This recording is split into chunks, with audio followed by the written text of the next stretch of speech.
Atropellé algo en la carretera. Mi nombre es Hernán. Conducía por la carretera del Alto de Taos en Nuevo México, en mi AMG Hammer modelo 86 negro. Iba con mi esposa y con mi hija rumbo a un rancho vacacional para pasar el fin de semana. Salimos de Albuquerque pasadas las 9 p.m. El sol ya se había escondido hace un par de horas y la carretera se veía bastante desolada. Nos tomaría un par de horas llegar hasta el rancho. Ya lo habíamos visitado en un par de ocasiones, por lo que conocía el camino de memoria y no tenía miedo de manejar de noche. Aunque, a decir verdad, hubiese preferido salir antes, pero por cuestiones de trabajo tuve que postergar un poco el viaje. Llamé antes de partir al hotel y le avisé que llegaríamos más o menos a la medianoche. Me informaron que no había ningún problema, que alguien del personal se encargaría de recibirnos. Emprendimos el camino, acompañados de música country en la radio. A pesar de la estática que interfería en ocasiones, la recepción era bastante buena en la mayor parte del trayecto. Sin embargo, una vez en el camino montañoso, normalmente la señal desaparecía por completo, así que tenía que poner un cassette para amenizar el viaje. Me encantaba el paisaje desértico y montañoso de aquella ruta. A pesar de la oscuridad, se podían distinguir las siluetas de las montañas que contrastan con las zonas áridas y algunos bosques dispersos. A medida que nos internábamos en el camino montañoso, reduje la velocidad. Las constantes curvas volvían el trayecto un poco peligroso, aunque, de igual manera, quería mantener un buen ritmo para no llegar tan tarde al hotel. Me preocupaba que si se hacía demasiado tarde, el dependiente ya no estaría despierto cuando llegáramos, así que aceleraba un poco cada vez que veía la oportunidad. En una prolongada recta, la radio quedó completamente sin señal. Un ruido estridente de estática invadió el carro. Bajé la mirada por un segundo para bajar el volumen a cero, pero ese silencio solo duró un instante. Mi mujer soltó un alarido que me hizo estremecer. Levanté la vista y vi, a solo 2 metros de distancia, una sombra de una persona enorme, parada en el medio de la vía. Giré el timón con fuerza hacia un lado mientras presionaba el freno al fondo. Perdí el control del vehículo por completo. El auto giró de lado a lado, dando trompos en la carretera. En ese momento sentí el impacto contra aquella sombra que se erguía en el asfalto. Las 2 llantas del costado izquierdo pasaron por encima de algo. Después de un par de tirones más, logré controlar el vehículo que se fue contra la berma del lado derecho de la carretera. Chocamos contra unos arbustos que amortiguaron el golpe hasta que el automóvil se detuvo por completo. Si te está gustando esta historia, suscríbete y dale like al botón para que así yo me motive a traerles más cuentos como este y podamos seguirnos viendo cada viernes acá en Susurros de un Viernes por la Noche. Un zumbido retumbaba en mis oídos. Veía todo borroso, me sentía mareado y mi respiración agitada era lo único que podía escuchar.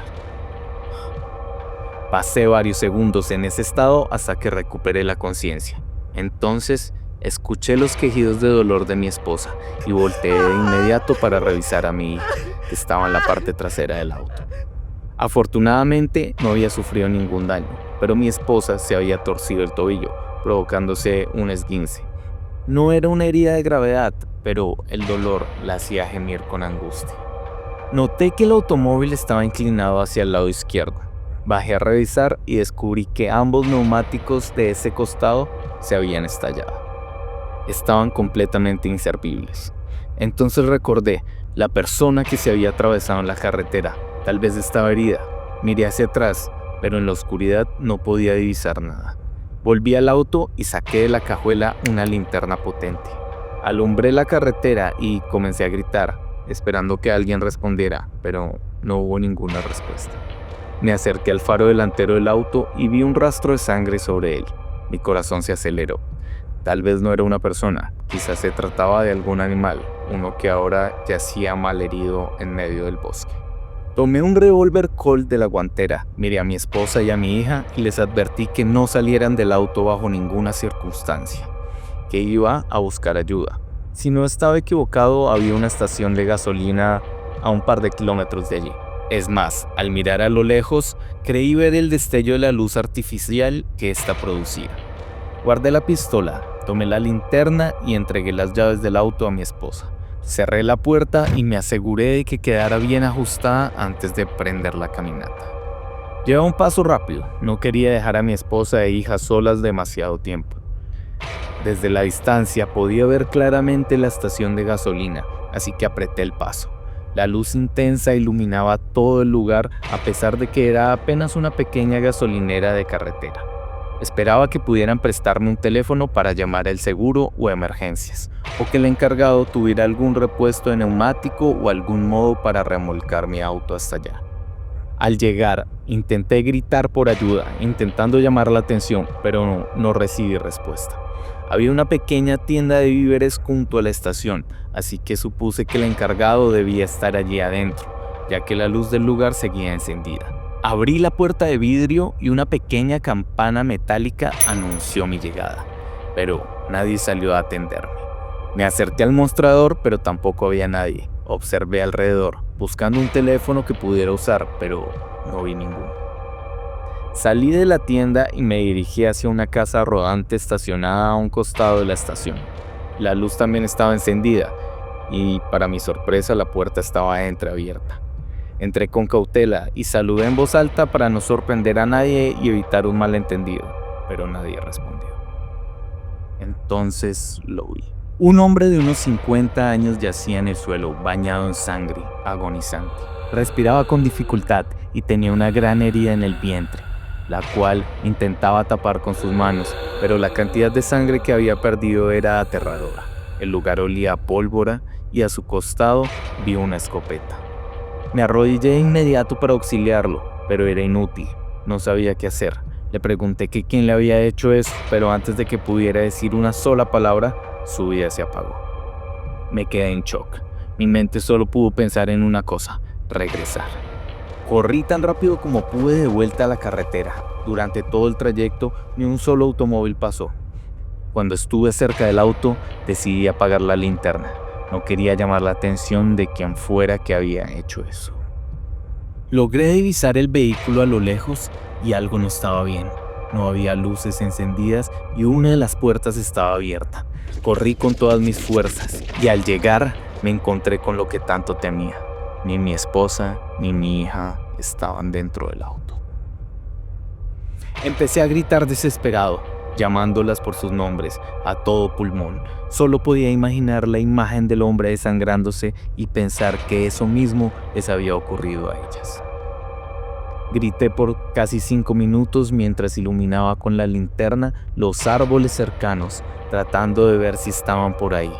Revisé el auto y no había rastros de sangre, lo cual me dio un poco de esperanza. Tal vez habían escapado. Pero entonces vi algo que me heló la sangre. La puerta del auto tenía marcas de arañazos. Escuché un gruñido a mis espaldas, como si se tratase de un animal muy grande. Me volteé y entre los árboles algo enorme se movía. Apunté la linterna y empuñé con fuerza mi revólver. De la maleza emergió una criatura alta, muy alta. Su silueta tenía rasgos de mujer, pero a la vez de un animal. Su cuerpo era esbelto, pero sus extremidades eran largas y terminaban en garras. Su hocico, alargado, me recordaba a un lobo o a un coyote. Me miró fijamente con sus ojos rojizos y de repente se puso en 4 patas. Se preparaba para atacar. Disparé. Ese sonido fue lo último que escuché en mi vida. Si les gustó esta historia, escriban en comentarios sobre qué más temas les gustaría que hablara, que escribiera algunos cuentos más. Y nada, recuerden darme like, suscribirse, porque si no se suscriben se van a perder los cuentos que vienen. Y nos vemos en otro viernes de Susurros de un viernes en la noche. Gracias.